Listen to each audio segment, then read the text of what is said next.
অন্তর্বর্তী সরকারের প্রধান লক্ষ্য হওয়া উচিত পুলিশ বাহিনীর হারানো মনোবল পুনরুদ্ধার এবং একটি গ্রহণযোগ্য নির্বাচনের উপযোগী বাহিনী হিসেবে তাদের প্রস্তুত করা। এমন মন্তব্য করেছেন আমাদের সম্পাদক মাহমুদুর রহমান।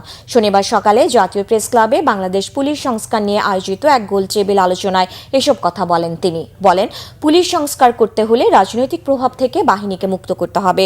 এই সময় বিএনপির তথ্য ও গবেষণা সম্পাদক আজিজুল বারী হেলাল বলেন, শেখ হাসিনা সরকার পুলিশ বাহিনী জনগণের শত্রুতে পরিণত করেছে।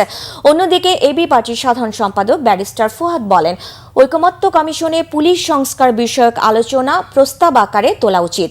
পুলিশের নিয়োগ প্রক্রিয়ায় মৌলিক সংস্কার প্রয়োজন বলেও মনে করেন তিনি।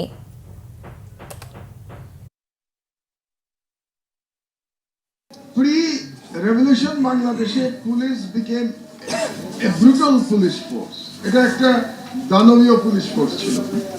আর পোস্ট রেভলিউশনে আজকের police force is a demoralised police force. অন্তর্বর্তীকালীন সরকারের বিগেস্ট চ্যালেঞ্জ হচ্ছে এদের যে হারিয়ে যাওয়া মরালটাকে ফিরে। আর কোন রিফর্ম আপনারা এই সরকারের কাছে আশা করলে ভুল করবেন। সময় নাই, সময় শেষ হয়ে গেছে, পার হয়ে গেছে। এই সরকারের একমাত্র টার্গেট হওয়া উচিত আমি মনে করি